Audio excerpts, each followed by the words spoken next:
So I had this idea of making my kayak more safer, and not just my kayak, but I think this is going to be a huge deal for every single person that owns a sit on top kayak. And that is something very simple of just putting a water alarm inside the hull of the kayak, which will detect if you have water in it or not.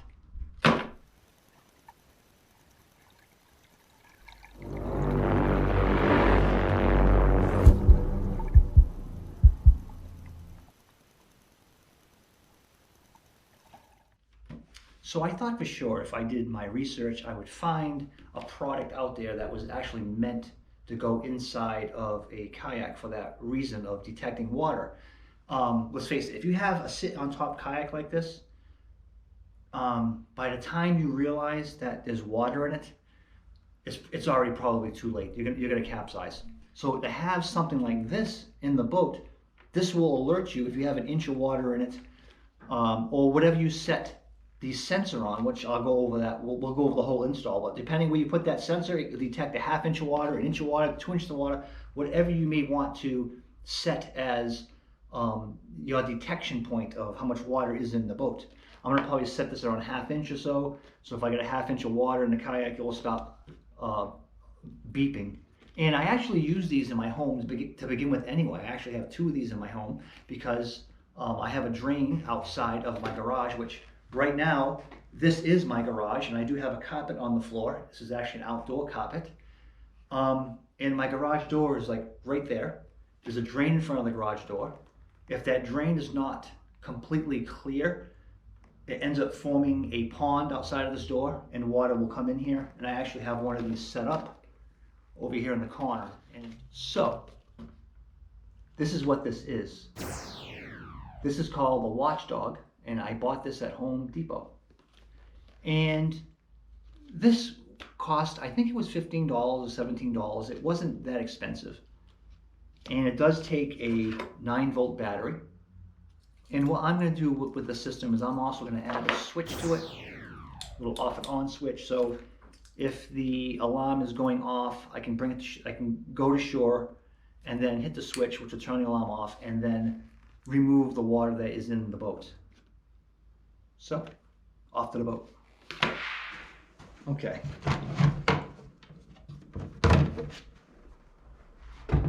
So I already have a spot that I'm planning on putting it right here. I'm gonna put the actual sounder right here. I'm gonna put the switch right here. So let me take all this apart.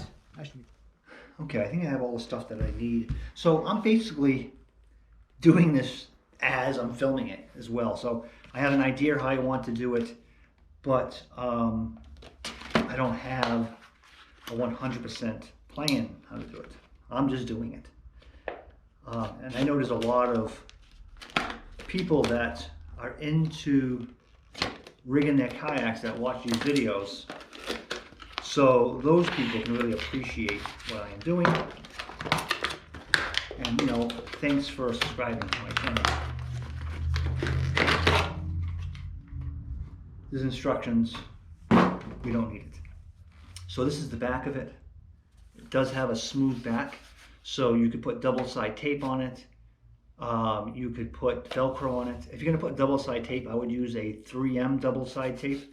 It'll probably stick pretty good. And how this unit basically works is this piece here kind of comes off. Oh. And this piece here is the actual sensor. Just like so. And it's all bundled up on the wire. So there's 2 ways you can do this. You can actually unconnect it like this with this wire. Look how much wire you got. Or you can leave it attached to this and just stick this on your kayak at a certain depth. Double-side tape this to the hole somewhere and just kind of bring it down to where you think if the water gets this high, it's going to alert you. It's that simple. Where I already have a piece of starboard in my kayak, this is actually the Yak Power unit. And if you're interested in seeing how I did the lights and how I put the Yak Power hooked up in my kayak, you can look for that video too, because I made a video of that as well. So I am going to use there's a screw hole right here, and I am going to screw this on like this. That's how I'm thinking I'm going to install it. So I'm thinking about something like this.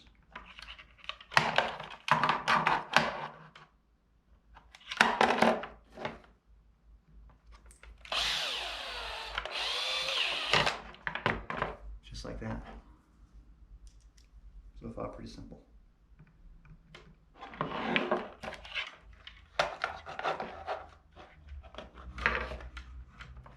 So that does go on there, but it's kind of loose, so I'm going to tighten up the screw.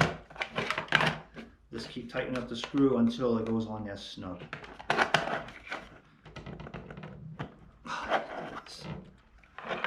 So it does dance a little bit. It's not too bad. Yeah, it's not too bad. I can live with that. Now, where I'm installing the actual sensor on my kayak, there's an actual piece of starboard in my kayak, which is connected to a battery shelf, which I made. There's a video on that as well. So I'm going to connect this to the battery shelf, and that is going to place this about 3/4 to a 1/2 inch above the bottom of the hull. So that means this alarm will go off if there's 3/4 of an inch of water in the kayak. And there's a couple of screw holes right there, that's how I'm going to attach it. What you could do is you could put Velcro on this and attach it that way, or double-side tape. And like I said, I'm also adding a switch to it, which is going to turn this off and on. It's going to interrupt the sensor itself. And the switch is going to go something like that. And like I mentioned in the beginning, I felt if this does go off and there's water in the kayak, that I didn't want it just completely screaming, even when I'm on shore and I'm starting to empty any water out that's in it. I can just hit the switch and turn it off and then remove the water.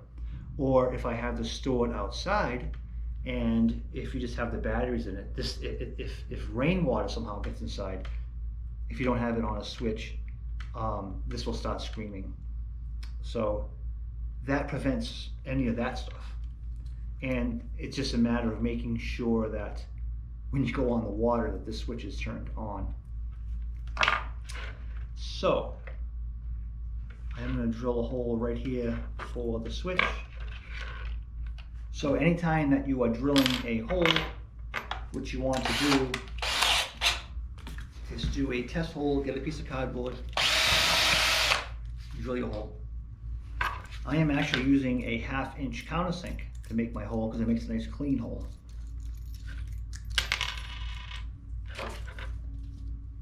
And that doesn't work. That's why you drill before. So this countersink needs to be bigger. So I found another countersink. I drilled the hole and it works. So that's what we're going to do.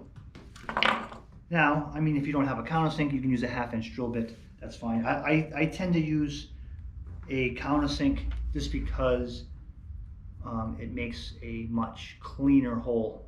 That's why.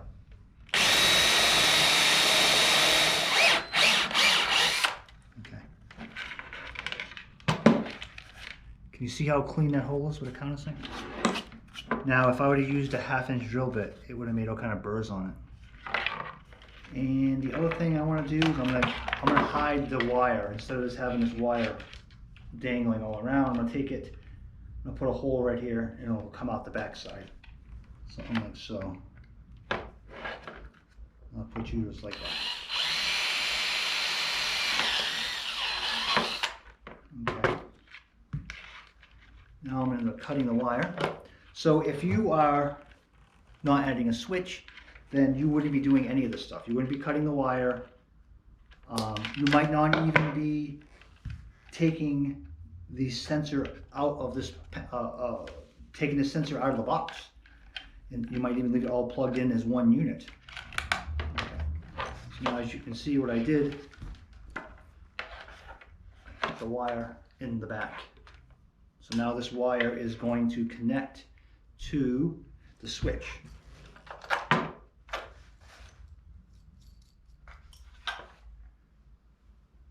right, I'm going to go with that.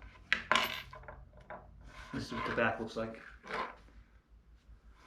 Okay, so this is what I got in the back of the switch. So now let's go to the Kayak. Alright.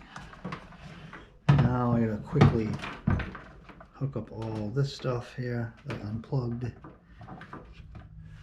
Okay, so now that's all installed, but I don't expect everyone to be doing something this elaborate. So if you were doing this, what I would do is I would just double side tape the unit somewhere in the boat. I would take the unit and I would put double side tape on it. So the way I set mine up is like this, just because I already have a piece of starboard right there handy. And I ended up putting the sensor on the battery shelf. This is made out of Black King starboard, and I actually have a video of how I built this as well. So now I'm getting ready to put the batteries in. And there's a little door here on the side of this that this 9-volt battery goes to.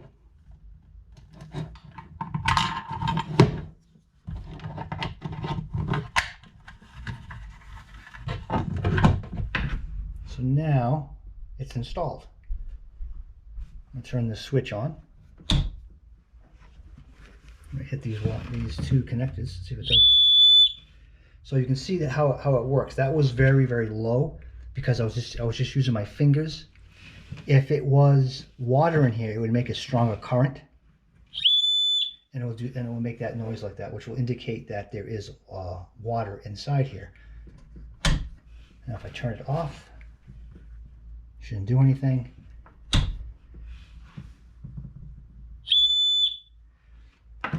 Okay, so now I know the system is working. And there you go, there you have it. Hopefully this is going to make people a lot safer on the water.